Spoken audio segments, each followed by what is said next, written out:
अरे ओ सांभा, कितने आदमी थे रे। दोस्तों, आपने शोले फिल्म का ये मशहूर डायलॉग तो जरूर सुना होगा, लेकिन आने वाले समय में शायद आपको ये सुनने को मिले कि किसके साथ कितनी पार्टी थी। दरअसल क्योंकि 18 जुलाई 2023 भारतीय राजनीति के लिए एक महत्वपूर्ण तारीख थी। ये आने वाले समय में भारत की राजनीति की दिशा तय कर सकती थी। इस दिन एक तरफ बेंगलुरु में विपक्ष की 26 पार्टियों ने बैठक की, तो दूसरी ओर भाजपा की अगुवाई में 38 दलों ने एनडीए की मीटिंग में हिस्सा लिया। जी हाँ दोस्तों, विपक्ष ने अपने गठबंधन का नाम इंडिया रखा, जो सबसे ज्यादा चर्चाओं में रहा। तो चलिए आज के वीडियो में इसी बात का ही एनालिसिस करते हैं कि आखिर एनडीए और इंडिया में कौन ज्यादा पावरफुल है। क्या 2024 के चुनाव में इंडिया मोदी को हरा पाएगा? चलिए जानते हैं इन सारी बातों को विस्तार से। दोस्तों, साल 2024 के लोकसभा चुनावों के लिए बिल्कुल बच चुका है। जी हाँ दोस्तों, एक तरफ विपक्ष जहां मोदी को अगले चुनाव में टक्कर देने के लिए एकजुट हो रहे हैं, तो वहीं दूसरी तरफ बीजेपी अपने गठबंधन को मजबूत कर रही है। आइए सबसे पहले जानते हैं कि इन दोनों गठबंधनों में कौन कौन सी पार्टियां शामिल हैं।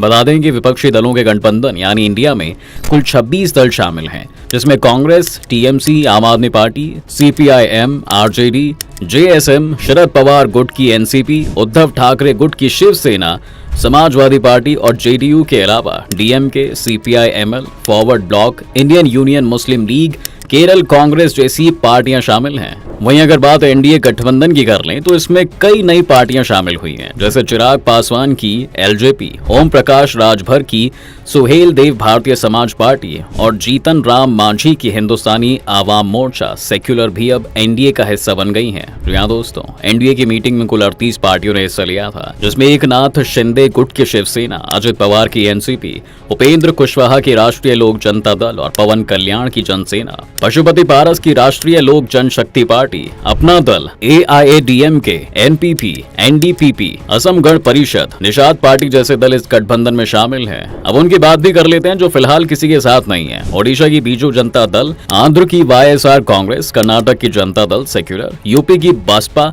पंजाब का अकाली दल, तेलंगाना की तेलुगु देशम पार्टी और बीआरएस जैसी पार्टियों ने अभी अपने पत्ते नहीं खोले हैं। हालांकि इसमें बीआरएस को छोड़कर बाकी सभी पार्टियां नए संसद भवन के उद्घाटन के मौके पर बीजेपी को अपना समर्थन दे चुकी हैं। इन दलों के पास लोकसभा में करीब 50 सांसद हैं। ऐसा माना जा रहा है दोस्तों कि ये पार्टियां चुनाव के बाद अपने पत्ते खोल सकती हैं। जी हाँ, ऐसे में इनकी भूमिका किंग मेकर की हो सकती है।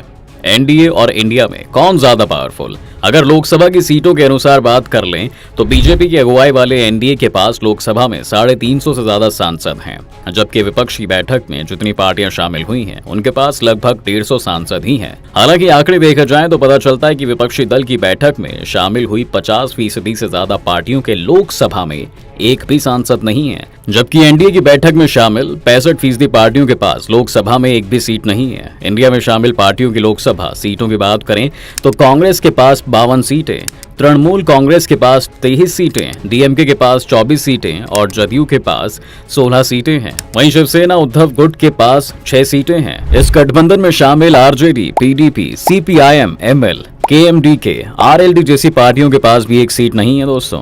वहीं अब एनडीए की बात कर लें तो इस खेमे में अभी कुल 332 सांसद हैं। सबसे ज्यादा सदस्य भाजपा के पास 301 सांसद हैं। शिवसेना एकनाथ शिंदे गुट के पास 13, पशुपति कुमार पारस की लोक जनशक्ति पार्टी के पास 6 सदस्य हैं, एनसीपी अजित गुट के पास 2, अपना दल के पास 2 सांसद हैं। तो दोस्तों 9 ऐसे दल हैं जिनके पास एक सांसद है, 24 दल ऐसे हैं जिनके पास कोई भी सांसद नहीं है। अब चलिए स्टेट वाइज देखते हैं कि किस राज्य में कौन सा गठबंधन भारी पड़ सकता है।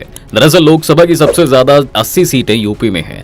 इनमें से 64 पर भाजपा, 9 पर बसपा, 3 पर समाजवादी पार्टी, 2 पर अपना दल एएस और 1 पर कांग्रेस का कब्जा है। एक सीट फिलहाल खाली है। यहाँ गठबंधन के हिसाब से और संसद में सदस्यों के हिसाब से भी भाजपा का पलड़ा ही भारी है। भाजपा ने यूपी की कई अलग अलग जातियों और क्षेत्रीय पार्टियों को अपने साथ जोड़ा है, जैसे हाल ही में ओम प्रकाश राजभर की पार्टी एनडीए के साथ जुड़ी है। वहीं निषाद पार्टी और अपना दल जैसे छोटे छोटे पार्टियों के साथ भी बीजेपी का गठबंधन है, जो बीजेपी के वोट परसेंटेज बढ़ाने में काफी मददगार साबित होती है। इसके विपरीत विपक्ष यहाँ पर बिखरा हुआ है।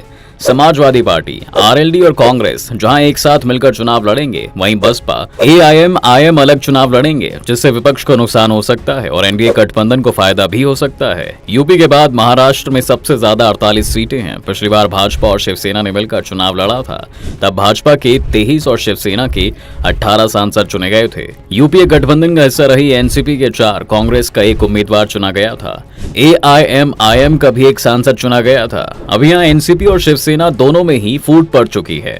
दोनों के ही 2 गुट बन चुके हैं, एक गुट एनडीए तो दूसरा इंडिया गठबंधन में है। पॉलिटिकल एक्सपर्ट्स की माने दोस्तों तो अभी की स्थिति में महाराष्ट्र के अंदर कौन मजबूत है ये कहना मुश्किल है, लेकिन जब से एनसीपी में फूट पड़ी है तब से एनडीए का गठबंधन मजबूत स्थिति में है। जी हाँ दोस्तों, महाराष्ट्र के बाद अब आते हैं पश्चिम बंगाल पर।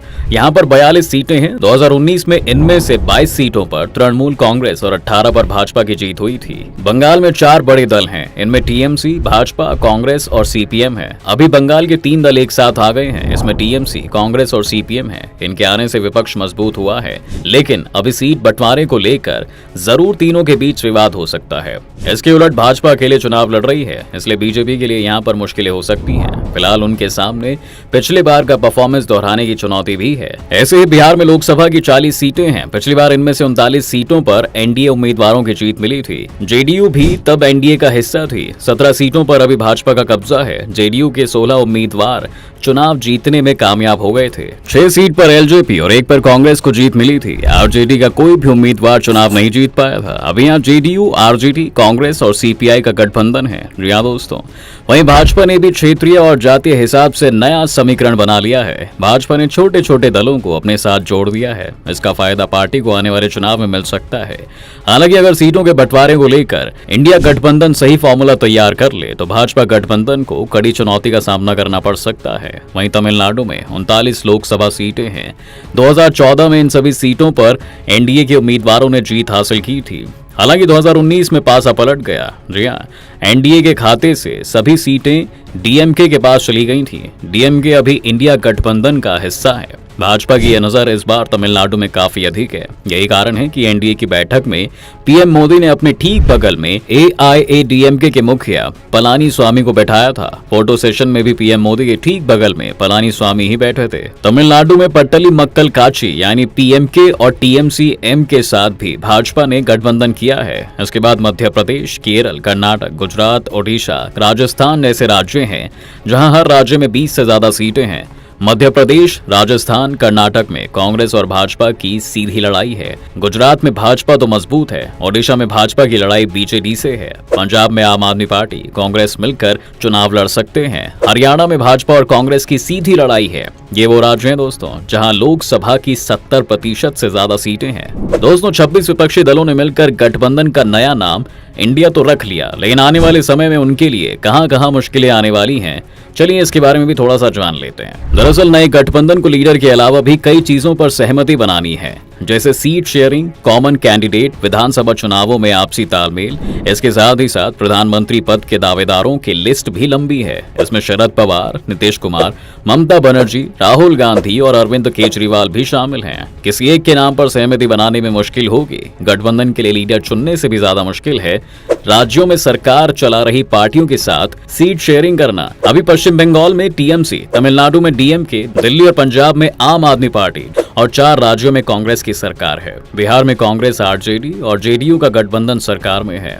रीजनल पार्टियां जिन राज्यों में सरकार चला रही हैं, वहां सीटों का बंटवारा कांग्रेस के लिए मुश्किल होगा। जिन राज्यों में इंडिया गठबंधन को सीट शेयरिंग में मुश्किलों का सामना करना पड़ सकता है, उसमें दिल्ली, पंजाब, केरल और पश्चिम बंगाल शामिल हैं। दिल्ली और पंजाब में अभी आम आदमी पार्टी की बहुमत वाली सरकार है। दिल्ली की 7 लोकसभा सीटों के बंटवारे के लिए आम आदमी पार्टी के साथ कांग्रेस को माथापच्ची करनी पड़ सकती है। अभी 7 सीटें बीजेपी के ही पास हैं।